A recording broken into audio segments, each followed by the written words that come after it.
Hey everybody, it's John Cummings from barefootandrich.com. I'm the author of Killing Time Vampires and the creator of the Lawyer's Escape Action Plan. In short, I help attorneys become fulfilled entrepreneurs when they escape the billable hour trap as their only way of making money and become highly paid experts with the knowledge and expertise that they already have. Today's video is about shooting video. And you may have already seen one of the other videos in this series, which were the top 10 things that you need to do to get your message from your head to the web as a video on your web page.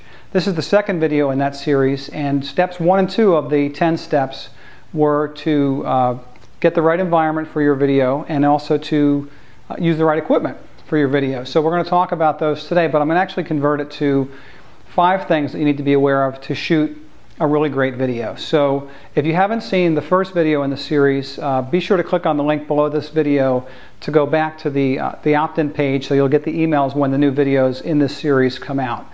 So the 5 steps that you want to cover in order to shoot a really great video are: number 1, the environment in which you want to shoot the video; number 2, the background of the video that you'll be standing in front of, and that may be part of your environment, but we'll talk about why they're separate issues.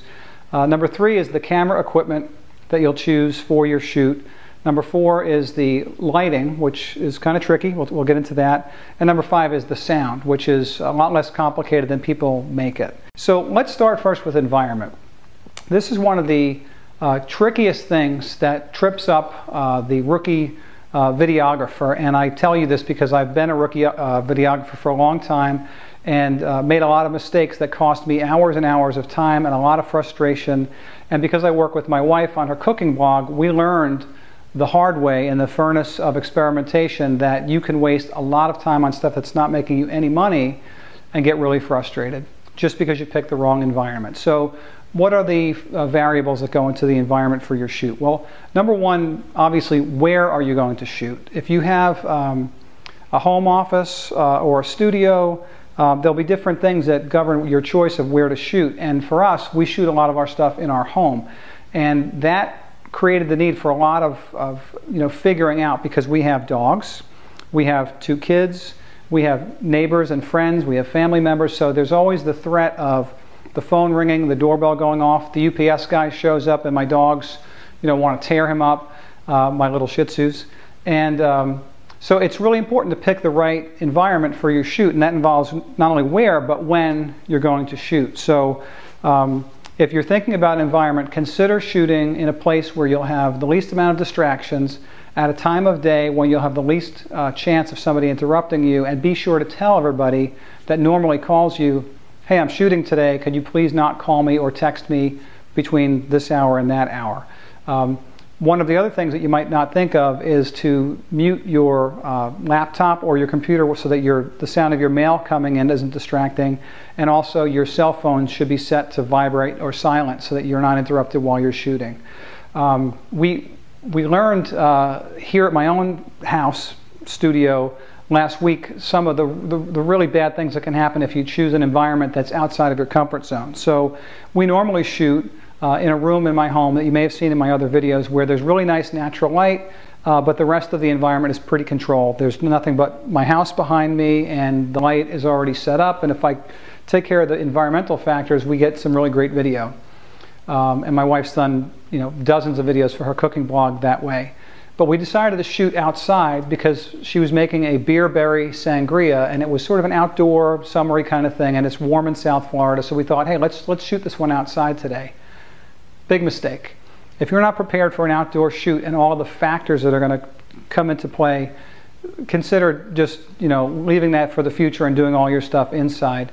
We had to contend with somebody pressure washing their house across the lake, blackbirds mating in the tree above us, tree frogs in the umbrella above exactly where the shoot was being done, really tremendous amounts of wind, and then eventually, because it took so long, a lot of heat. So we were both sweating and aggravated. So if you can avoid shooting outside, at least while you're trying to get used to this stuff, I recommend shooting inside in a controlled environment where you can control the sound, the natural light if you're using it, and the timing of your shoot. So that's environment, and it's a big factor, because if you're a beginner or a novice and you don't want to get sidetracked, don't let environment be the thing that makes you just rip your hair out. The second thing that you'll want to focus on is your background. And this can be a very simple thing. I don't want to complicate this for you. You can get really, really cool and creative with this stuff as you move forward, but if you're just starting out, my only recommendations would be don't shoot yourself against a background. Don't be standing right up against a wall or a bookshelf, and avoid maybe shooting yourself in a crowded office where you're like right up against the wall of your office. It just looks really amateurish, and it tends to create a shadow of you against the wall. Depending on the color of the wall, you might look like you're in a mug shot, even worse, and you might look even more scared than you want to in your video. So the best recommendation I can make is create some distance between you and your background. Let the camera focus on you. There's a setting in most cameras called an f-stop. Make that a low number if possible so that you have a lot of focus on you and a bit of a blurring of the background so that you pop out. We'll talk about a lighting way to accomplish that even more so, but until you get more sophisticated, just try not to stand too close to your background. You have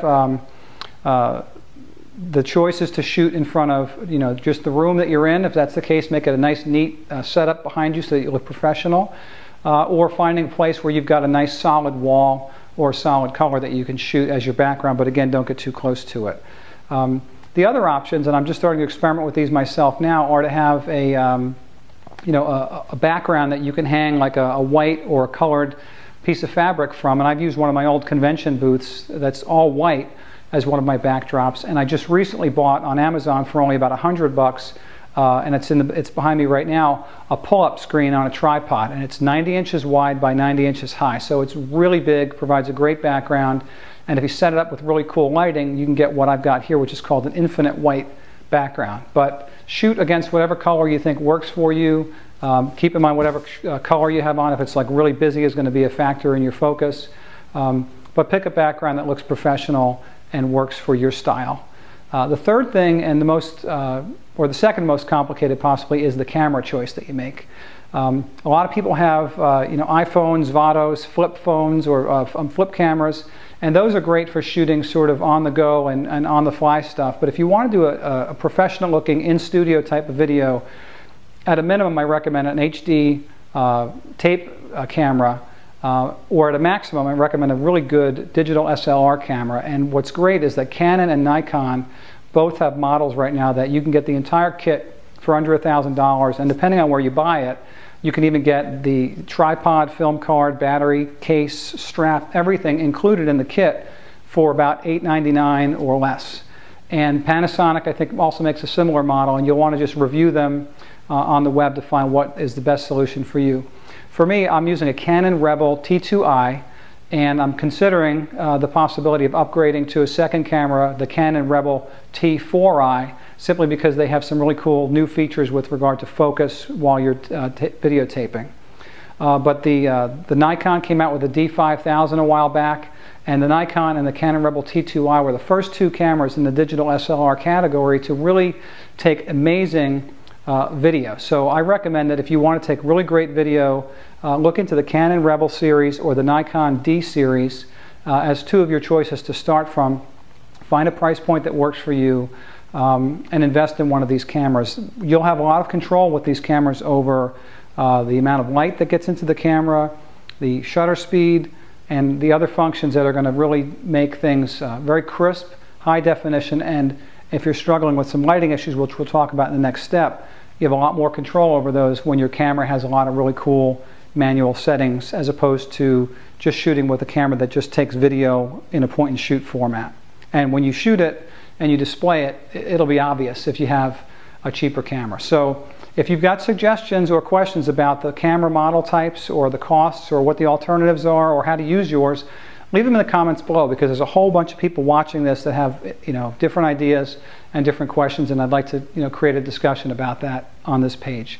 The next, and I think the most complicated thing for most people who shoot video for the first time is lighting, and it's difficult to shoot good pictures with lighting to begin with, but video tends to be even more complicated because lighting is constantly changing unless you're in a very controlled environment. So I've been doing a lot of my video in natural light, but you are subject to the vagaries of weather and time of day. So even though I've got a really magical place down in my first floor of the house, If it's a really cloudy day, we have to make a lot of adjustments to make it look nice and not really cold in terms of the light color.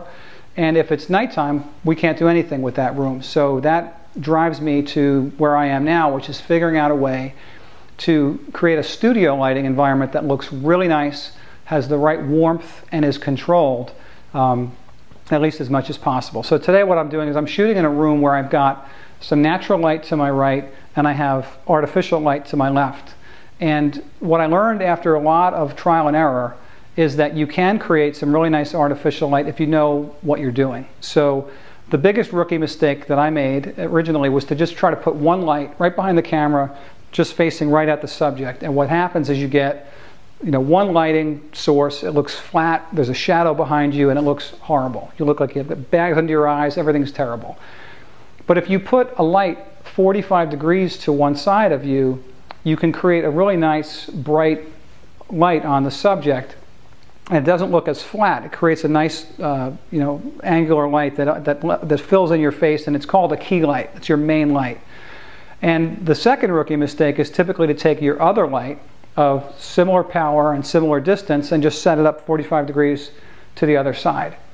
Big mistake. And I don't know why it didn't occur to me to research this sooner or get some alternatives to it, but I was like, what's going on? The second light just creates the opposite shadow that the first light creates. So the first light creates a shadow this way, you try to fill it with the other light and it creates a shadow this way. Should be really simple to figure out. I like math, I don't know why I didn't. Very simple. The key light should be stronger or closer than the fill light.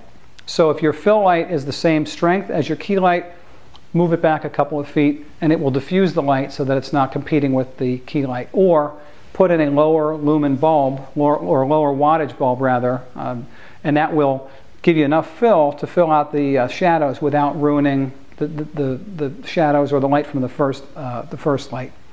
And then if you want to get really tricky, after you've got your first two lights, one thing that can be really effective in creating some space between you and your background and make you really pop for the camera, besides wearing a contrasting color, is what's called a hair or a shoulder light. And this makes a really cool and dramatic difference. Now I'm using a different kind of lighting situation where I don't need that because there's so much light behind me.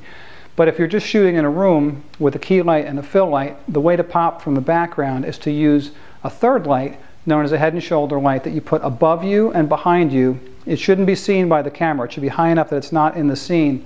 But it creates a glow on your head and shoulders and back that separates you from your background. So no matter what distance you are from your background, that will always be a big help to you to have that third light. So in terms of just beginning lighting, I would recommend that you go out if you have a budget and you don't want to spend the money right now, and just get yourself two light stands. I'm going to show you mine in a minute, that have 300 or so watts of incandescent light or CFL in a lumen category that looks warm and not hospital-like, and do a key light and a fill light. And if you have the budget or the time to get a hair and shoulder light, invest in that third one. The tricky part is usually figuring out where to put that so it's not falling down. And then if you want to get more creative, you can do something like what I've done here, which is called an infinite white background. And I just started playing around with this. I love the way that it works out. I'm using a little bit of natural light, which can kind of make it a little bit variable, but for the most part, you're lighting yourself the way I just described, but you're also lighting your background. And essentially what you do is you take, I'm using 4 5500K lumen CFL bulbs. And what these are, about $13, $14, Amazon.com I bought them, light bulbs that look like the CFL, but they're really big, and they're actually used by people to grow plants. No comment on that. And essentially what you do is you put two on either side facing the screen behind you, and what it does is it creates this flood of white light against your white matte background, and your camera, if it's properly focused on you, won't detect where the white points are or what to focus on behind you, and you get this beautiful white or beautiful whiteout that makes it impossible for you as the viewer to tell whether or not I'm 2 feet from my background or 200 feet from my background, or maybe even standing in a field of like a snowy avalanche. So it's really cool. I recommend it because you can also put text here on either side in the white spaces, and you look like you're really just professional in the environment that you have. And if you want to get really creative with background, you can also do green screen, where you can appear to be anywhere, but I'm not going to cover that in this video. So that's the basics of lighting, and I want to just reiterate, if you're struggling with lighting, focus on getting a good key light and a good fill light, and make sure that you set them up so that you reduce the number of shadows that you have, because you'll always look better if you're properly lit. And you'll feel better when you watch yourself if you're properly lit and don't look tired, baggy-eyed, etc. And then the fifth and final thing that you want to make sure you cover properly is sound. I can't tell you how many videos I've watched from people that have really professional looking stuff that was obviously shot on really good cameras with a lot of thought given to lighting, and yet their sound is terrible because they don't use a microphone. I'm using a wireless lavalier mic by Technica, and I'm wearing a little clip on my shirt right now which has a wire that leads to a mic pack which is currently broadcasting the sound to my camera. And what happens is the camera picks that up on the other end with a similar pack, and it's plugged into my camera, and that's what creates the sound that I'm actually speaking to a microphone and not from 10 feet away from the camera. So the best thing to do is to go online or to a camera store. You can buy one from Technica, or Sennheiser is sort of the name brand that everybody talks about. The Technica kit is about $125 on sale, and I think Sennheiser is probably sometimes double that, but you might find some good deals, and that's a higher quality system. This one works great. Occasionally I get a small hiss that I need to remove in my iMovie program, but it's been awesome for me for a couple of years to use this wireless pack.